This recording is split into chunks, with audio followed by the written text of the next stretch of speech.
Hey, I'm Jordan. Hi, I'm May. This is our monthly roundup for May 2025. Yeah, a little late into June doing it, but we're going to get it, right? Good enough. Yep.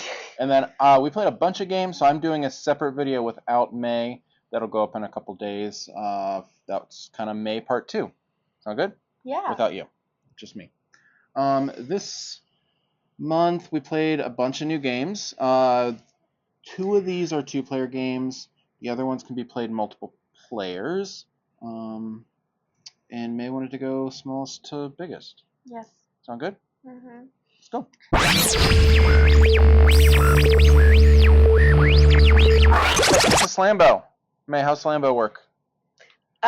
You just have to know how to add and subtract, and then you just place the card down and add or subtract the number that was originally there. Yeah, so you're going to have like a running total on the table. So it starts at 5, and then you can play a positive card or a negative card on top of it, and you add or subtract from 5. And let's say you put like a 5 on it, and it becomes 10. And then the next person is going off of the total of 10. So you're not going off of like the last card that was played. You're going off of what the total on the table is. And you're trying to like sumo wrestle your opponents over 10 or under 0, and you're kind of going back and forth, kind of tug of war style.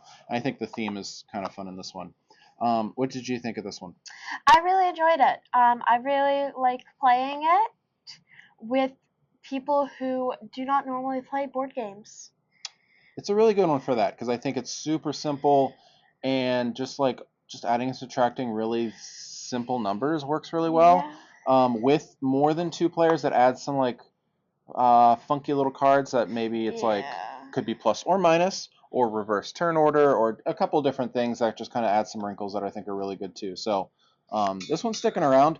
Our May's little brother got some of the cards sticky. I definitely picked up another copy of this and going to be working to probably get more copies, so that I think other people have really enjoyed it, and I want to give this one out a lot. And it's a little tiny little game. You know, is it smaller than my head? Little pocket game? Of course it is.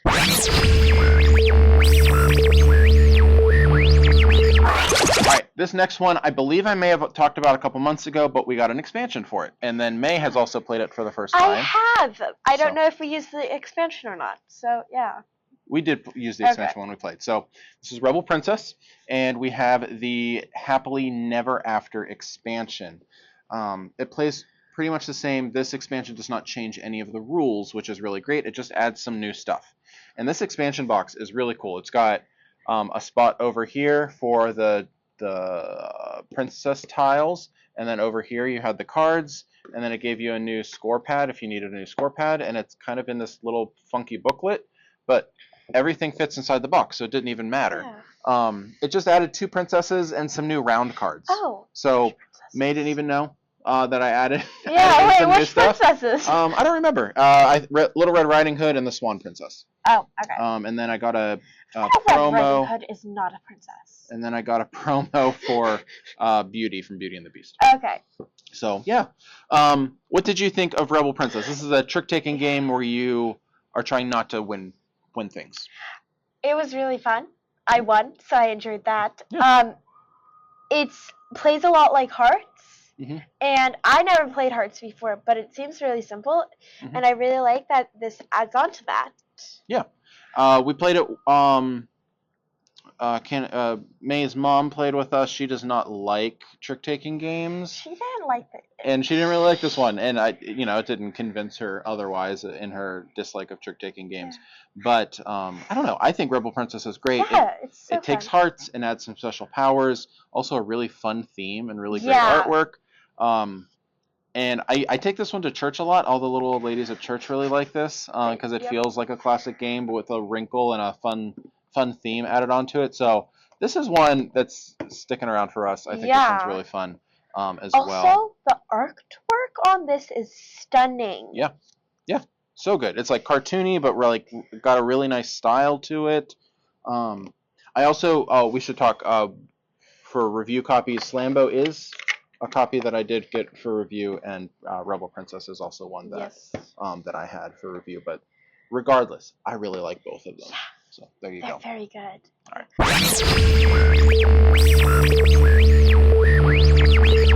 Okay. And then next, I don't know how to pronounce this. this is Iliad. That word. Iliad. This is from Bitewing Games. Also got this one as a copy to review. I do a lot of Bitewing kind of stuff around here. I do enjoy Bitewing Games a lot. I've done some work for them at conventions, so up front, there you go. I do really like their games, and that's why I've done a lot of stuff with them. But Iliad is a very abstract game. This is the one where you have the grid, and one player is playing blue, one player is playing red, and you put your tokens out on this like checkerboard. Yes. And they're going to have point values on them, and you're going to add up the red points versus the blue points in rows and columns whenever they complete. And then you're going to then take the point tokens on either end of that. Whoever wins the row gets first dibs, and some of them are positive points, some of them are negative points, and you need to have, since this is a Reiner Knizia game, there's always a scoring wrinkle. You always have to have at least one of each god token in order to be eligible to win, which I think is a really fun wrinkle. May has played both Iliad and Icor. I prefer Icor. And I'm talking about Icor in the companion video to this. I didn't know that whenever I decided to split these ones up. So May prefers Icor. Yes. I prefer Iliad. I think Iliad is wonderful. They're both really good. Yeah, they really are both really good, and we're keeping both of them. Yeah. But I just love the back and forth tension. You know where they can go. Like the blue player can only play on blue spaces, and the red player can only play on red spaces. So you know where they're going to play.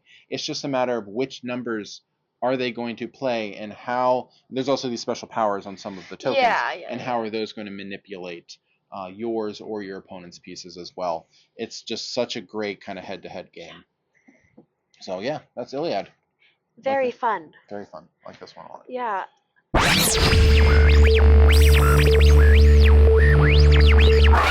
And then this one, I paid money for this one. This is not a review copy.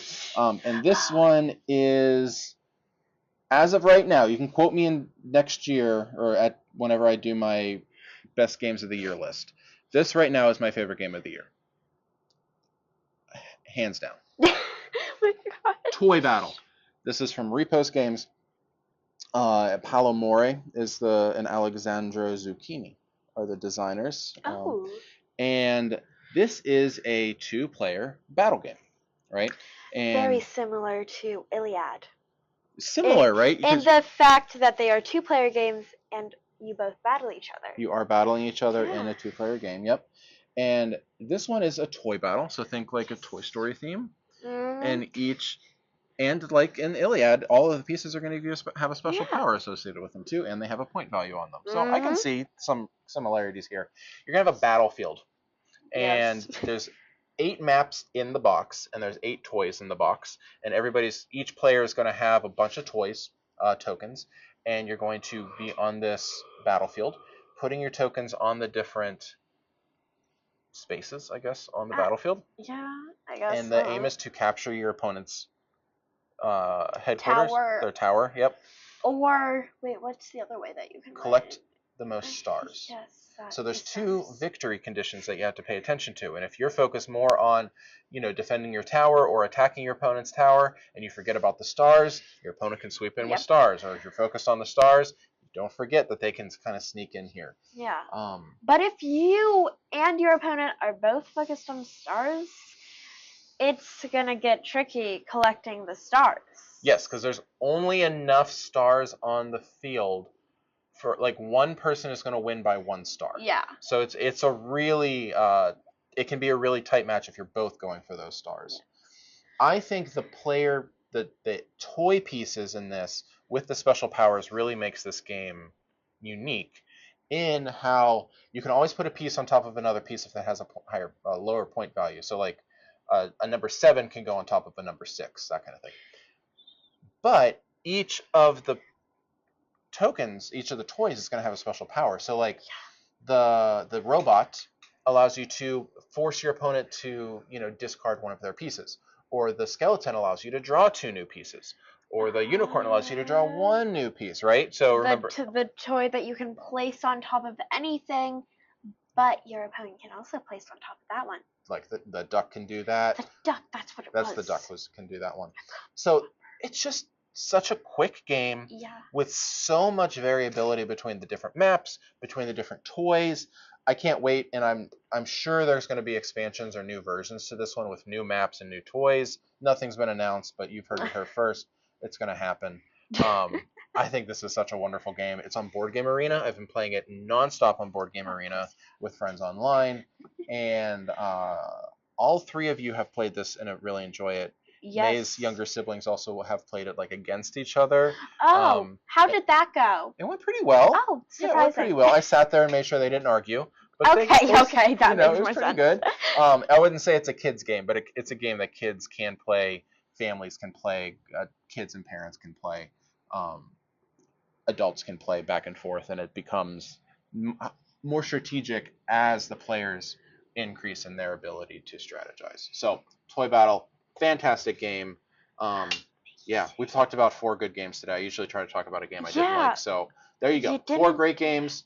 Check them all out. Recommend all of them, right? Yes, definitely. 2 thumbs up for each of them from May and I. Yes. All right, cool. I'll see you in June.